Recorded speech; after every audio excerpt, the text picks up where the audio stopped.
Olá, sejam bem-vindos ao discipulado da Igreja de Cristo no Brasil.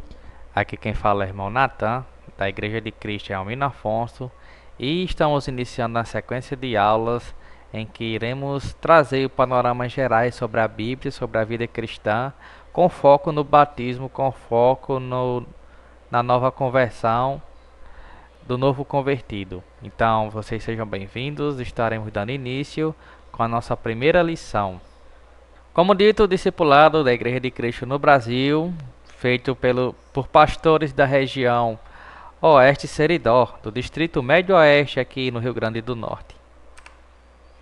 Nós temos aqui o sumário e temos 15 lições que serão abordadas não somente por mim, mas também por outros professores. A lição de número 1, conhecendo a Bíblia. Lição de número 2, conhecendo a Deus. Oração, jejum, a obra da salvação, batismo nas águas, conhecendo o Espírito Santo, a vida cristã, seitas e heresias, o discípulo e os dons do Espírito Santo, Santa Ceia, história da Igreja de Cristo, o papel do cristão, a família segundo as Escrituras e noções acerca dos últimos tempos. Temos aqui a lição de número 1, conhecendo a Bíblia. Essa lição foi feita pelo pastor Alberione Lima. Como vimos, a Bíblia é um conjunto de livros escritos por homens, mas inspirados divinamente por Deus. A Bíblia ela foi sim escrita por seres humanos, só que as ideias, o que foi escrito lá, não partiu da mente, né? Não foi criado na mente das pessoas que escreveram, dos escritores. A Bíblia ela foi inspirada por Deus, ou seja, o Espírito Santo inspirou e orientou aos escritores o que escrever, né, como escrever, o que colocar nela. Então a inspiração não veio deles mesmos, não foi criação nem invenção de nenhum escritor. Foi do próprio Deus que usou homens e mulheres como ferramentas para escrever a Bíblia. Ela possui 66 livros que por sua vez são divididos em Antigo e Novo Testamento, tendo o Antigo Testamento 39 livros e o Novo tendo 27 livros. E a divisão acontece a partir do nascimento de Cristo, né, de Jesus, em que a partir de Jesus se inicia o Novo Testamento. Haverá também a divisão dos livros, né, Pentateuco, são os 5 primeiros livros da Bíblia, os históricos, os poéticos. Então, o Pentateuco são 5, os históricos são 12, os poéticos são 5. Os proféticos são 17. O Novo Testamento vai ter 4 evangelhos, um livro histórico, 21 cartas, que são as cartas vão ser 21 livros, que são as cartas, e uma revelação, que é o Apocalipse, um livro de revelação, que vem falar sobre o futuro. Então aqui temos, como dito, a divisão. Os livros do Pentateuco, que foram escritos por Moisés. Esses 5 primeiros livros foram escritos por Moisés.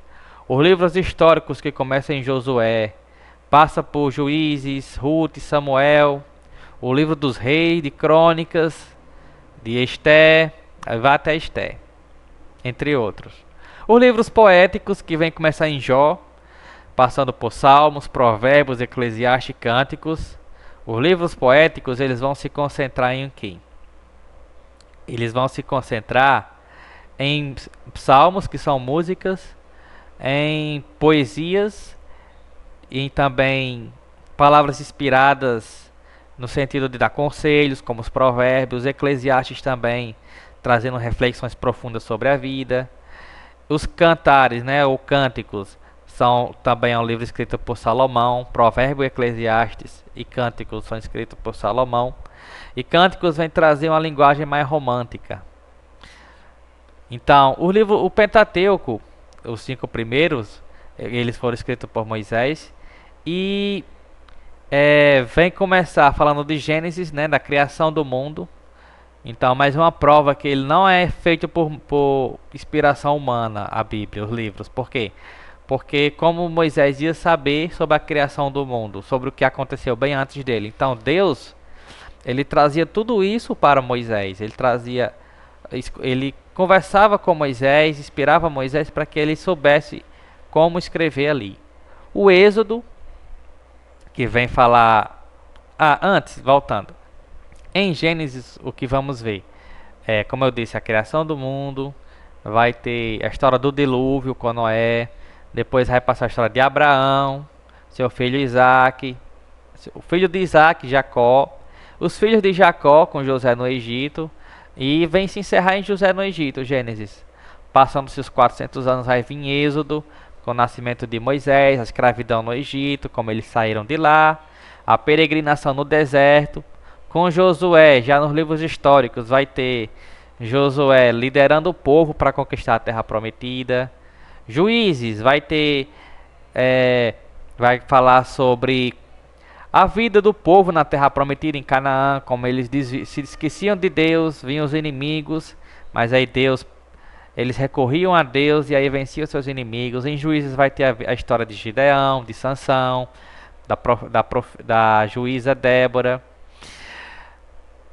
Ruth vai ser a história de Ruth com Noemi.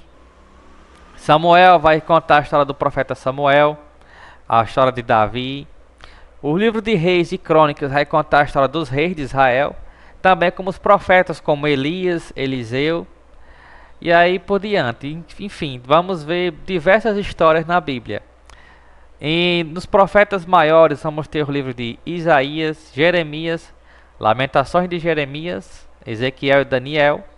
Os profetas menores vai de Oséias até Malaquias.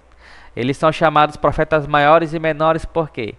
Porque os profetas maiores eram os livros dos profetas maiores em termos de página, em termos de quantidade. Não quer dizer que eles eram profetas maiores, que eles eram mais importantes do que os profetas menores. Não, todos eles eram profetas usados por Deus.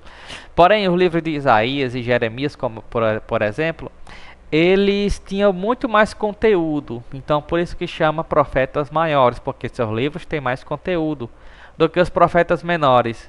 O livro dos profetas menores vai ter 5 páginas, 2 páginas, então são páginas bem mais reduzidas. Já no Novo Testamento vamos ter os evangelhos, que são a biografia de Jesus, os evangelhos, ou seja, vai contar sobre a vida de Jesus.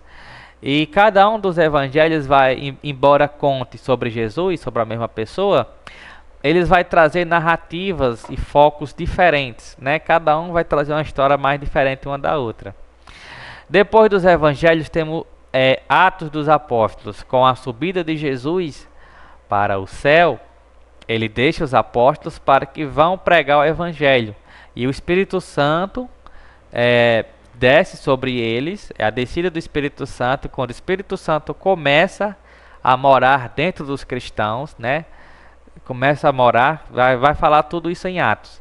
E inclusive em Atos vai ter a criação da igreja cristã, primeira vez que são chamados cristãos, então é a criação da igreja em Atos. E de Romanos a Judas são as cartas.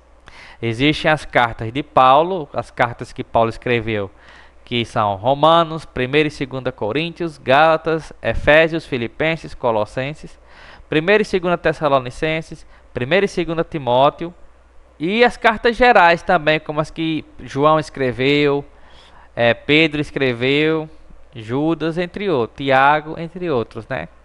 E por fim, Apocalipse, que é o livro de Revelação. Então, a Bíblia ela levou entre 1600 a 1500 anos para ser escrita, né? Aproximadamente 1600 anos ela levou para ser escrita.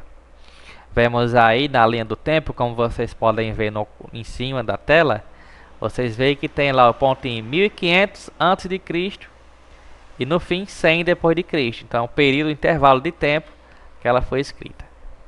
A Bíblia ela é inerrante, ela é infalível e imutável palavra de Deus. Inerrante porque a Bíblia ela não erra. Nós vemos profecias bíblicas que aconteceram, que estão acontecendo e que irão acontecer, né? Por exemplo, no livro de Isaías, há aproximadamente 700 e poucos anos, há mais de 700 anos antes de Jesus nascer, o livro de Isaías já trazia com detalhes sobre o nascimento de Jesus, sobre a sua vida e sobre a sua morte, a forma como Jesus ia morrer. Não somente em Isaías, nos Salmos também vem trazer sobre detalhes. Por exemplo, quando os soldados tiram a roupa de Jesus e lançam sorte sobre elas, é uma profecia que está nos Salmos. Nenhum de seus ossos serão quebrados, também um salmo sobre a forma como Jesus morreu. Embora os bandidos, os ladrões na cruz, o que estava perto de Jesus, tivessem suas pernas quebradas para agilizar a sua morte, Jesus ele morreu antes. Ou seja, ele não precisou ter nenhum dos seus ossos quebrados. Então, mais uma profecia. Por isso que diz que a Bíblia é inerrante, porque ela não erra nas suas profecias, ela não erra no que está escrito. Ela é infalível, ou seja, ela não falha. Ela, assim como ela não erra, ela está além. Ela não vem falhar, não vem trazer falhas. Ela vem concordar consigo mesma. Ela vem um livro vai concordar com o que o outro está escrito. E ela é imutável, ou seja, a palavra de Deus não muda.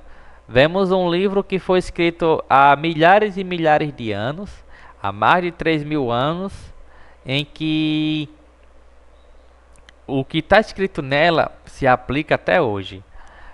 Nós temos a Bíblia como um conjunto de livros tão incrível que ela vem se aplicar em tudo na nossa vida.